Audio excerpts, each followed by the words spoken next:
ቅባት ወጥቶ አብረው ይመጣሉና ሰይጣንን እንዲረዱት አለ። በሰማንያ አንድ ዓመተ ምህረት አንድ መጽሐፍ በመፈለግ በገዳሞች ይንቀሳቀስ ነበረ። አንድ ገዳም ላይ ስደርስ 300 መጽሐፍ አገኘው። ያንን 300 መጽሐፍ ብን እንዳይበላ እናራግፈው እናናፍሰው ብዙ ዝም ብለው አሽገው ኑረውታል። ስራቸው ይሻሉን። እኔ አንድ ለመጽሐፍ የተጨንቄ ነው። ሁለት ደግሞ የሚፈልገውን መጽሐፍ በዛ ውስጥ ባገኝ ይሄ ነው። ከጌታ የሚሰገር ነገር የለም። ያንን መጽሐፍ ሳገኝ በዮሐንስ አፈወርቅ ድርሳን 12 መጽሐፍ ያገኘ አንድ መጽሐፍ ሳገላብጥ አጋንንት ኪዳን ሊያስደርሱ ቤተ ክርስቲያን ገቡ የሚል አነበብኩ።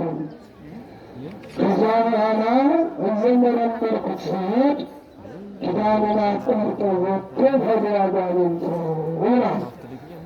አንድ ባህታዊ ከውጭ ሆኖ መቁጠሪያ ያደርሳል።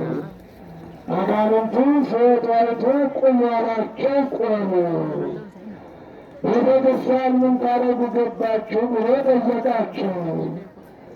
ኪዳን አድራሾቹና ቆራሚዎቹ ሀብታችን ሰርቀው ገብተው እባካችሁ ጣሉልን ሀብታችን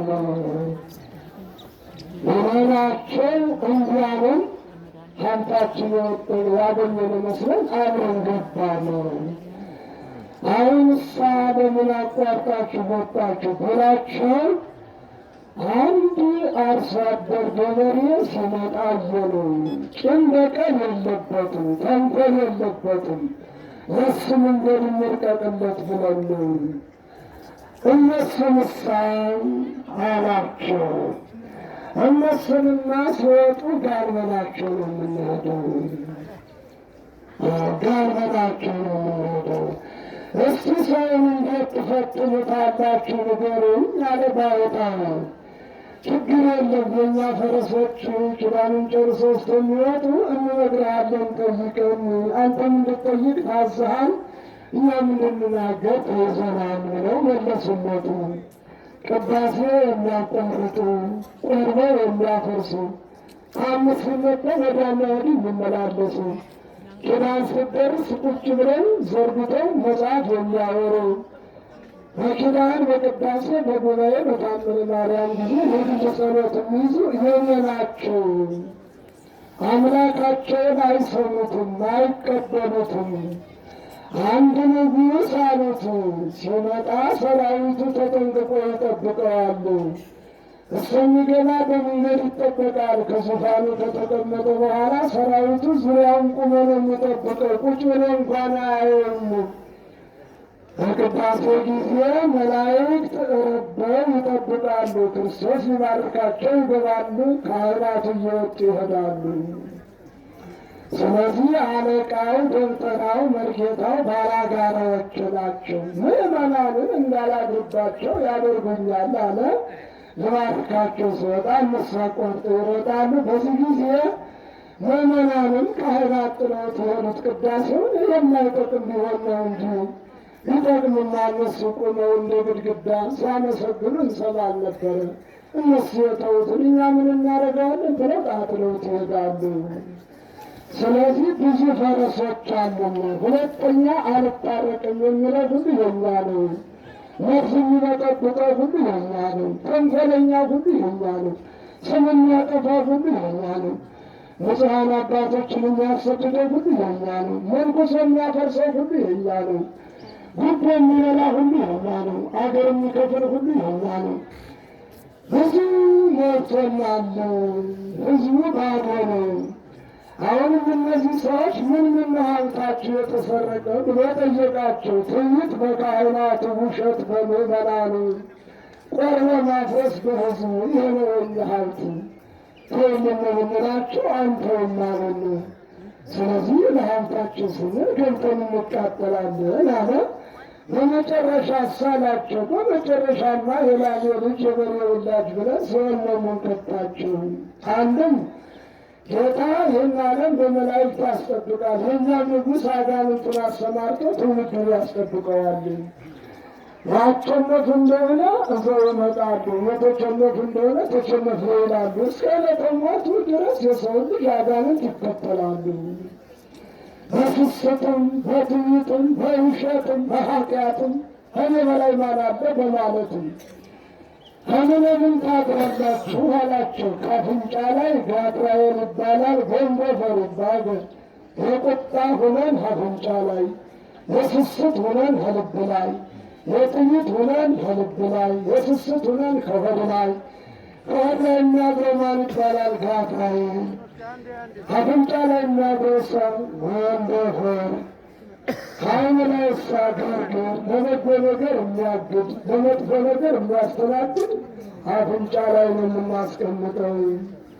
12 አካልን እናቅመደምደዋለን፣ ደሙን ጠጥተን ሥጋውን በልተን እናድርበታለን ነው ይላል። እንግዲህ ያነበብኩት መጽሐፍ ነው።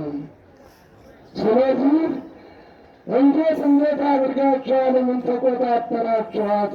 ጌታ ነቢያትን ሲያስነሳ ካህናትን አስነስተን አስፈጀናቸው። እሱ ሲመጣ ጸሐፍት ፈሪሳውያን አስነስተን አሰቀልነው። ሐዋርያት ሲነሱ ቢጸ ሐሳውያንን የሰደድንባቸው። ሰማዕታት ሲዋጉ ነገሥታትን አስነሳንባቸው። በነገሥታት ገዳም ሲሄዱ ከተማ እንዲገቡ አደረግናቸው። የዓለም ሥራ እንዲሰሩ አደረግናቸው። ቁሪትን፣ ዘረኝነትን፣ ውሸትን፣ ወጥቶ መቅረትን፣ ዝረትን ገንዘብ አደረግንላቸው። በረሃት ጸንተው በምንኩስና ቀንተው መቅናትን አስጠላናቸው። ከሁሉ ይህ ይበልጣል አለ ዮሐንስ ወልደ ማርያም እንዳዘው ወደ ወንጌል እገባለሁ። ይህ ሁሉ ያነበብኩት ነው። ሁለተኛ ዮሐንስ ወልደ ማርያም ይባላል። አባቱ ጣዖት አምላኪ ነው። ሙቀት እየሳበ ወደ ዛፉ ይሄዳል። እዚያ አርዶለት ሰይጣን ይመላል ብሎ ሥጋውን ይተውለታል። እሱን ሲያስፈራው ያድራል። ቀን እንደሞተ ሬሳ ደፍቶት ይውላል። ይህ የአጋንንት ሥራ ነው። አንድም ሰው ሲያጎራ ያድራል፣ እኩሉ ያወራል፣ እኩሉ ያክናል። በሁሉም ገብተንበት ከራስ ብልጠ ጠቢ እስከ እግር ጥፍሩ የሚያርገናል አለና ይህን እዚህ ቆየው ብሎት ይሄዳል። ይህን እዚህ ቆየው ብሎት ወደማ ምስጢር ነው። ያንን ምልክት አድርጎ በዚያ እንዲያንያስን ይህን እንቅልፍ ወስዶታል። በዚህ ጊዜ ሰይጣን የሰባራ ወንበር ላይ ተቀምጦ ከሰል ጎርሶ ከሰል ለብሶ ሌላ መልክ የለውምና አንድ ቆማጣ ጋኔን ሰበኛ ቆሟል። አንዱ መጣ። ምን ብሎ? ከጌታ ልግባ ብሎ። አንዱ ጋኔን ነው። ምን ሰርተህ መጣህ አለው። ባልና ሚስቱን አጋድዬው። በስንት ቀን ቀናህ? በ12 ቀን ሁለቱንም አዳፈዋቸው አስቀብቶ መጣ አለው። በዚህማ ከጀመርክ ሁሉንም ጨርስልኝ ተመለስ አለው። እሺ ሁለተኛው መጣ። የት ነበርክ አለው። ወንድማማቾቹን ሳጋድል መሬት ለመሬት ነበርኩኝ። ያን ሲተኩስ ሁለቱም አንድነው ተጫረሱ። እንዲህ እያደረክ ጨርስልኝ አሁን ተመለስ አለው። ሦስተኛው የት ነበርክ ቢለው ከባህር ዳር አለው። ባህር ዳር ስንል እቺ ሽምብራ አፍንጫ የምታል ውሃ እንዳትመስል እናትዋ በስመ ባህር ዳር ውሃ እንዳትገባ እኔንስ ድንገት ታወጣኛለች። ባህር ዳር ያልኩህ ኤርትራ ይሆናል፣ አሰብ ይሆናል። ምኑን አውቀው ራስን ሳታውቅ ከተማ ገራሁ ልታውቅም ላሊበላ መጥተህ ኪዳን አቋርጠህ ትወጣ ነበር። ላሊበላ መጥተህ በሸታ ቤት ገብተህ ትዘምት ነበር። ላሊበላ መጥተህ ሰው ስም ታጠፋ ነበር። ላሊበላ መጥተህ ሰው ኪስ ትመረቅስ ነበር። ላሊበላ መጥተህ ተኝተህ ታድር ነበር። ላሊበላ መጥተህ ሰውን እየገፋ ትረግጥ ነበር። ላሊበላ መጥተህ ሆቴል ገብተህ ትተኛ ነበር። ላሊበላ መጥተህ ሰንጋ ታሳርር ነበር። ወይ ብላ ተበላ እና ከባህር ዳርቻ ነበርኩኝ አለው። ምን ሰርተህ መጣህ አለው። 6 ወር ተጭኖ 6 ወር የሚራገፈውን መርከብ ገልብጬው መጣሁ አለው። በስንት ቀን ቀናህ ቢለው በ35 ቀን በፊፈሮች ልብ ገብቼ የሚያሳስቷቸውን አሰናድቼ ሴቶችን አስኩኜ አስቀብቼ በፊታቸው ገዝቼ በፊፈሮቹ ልብ ከሸርሙጣቸው እንዲገባ አድርጌ ያንም አናክሼ ልቦናቸው ስጠፋ ፊፈሮቹ ቀለጡ፣ መርከቡም ተገለበጠ፣ ሕዝቡም አለቀ አለው።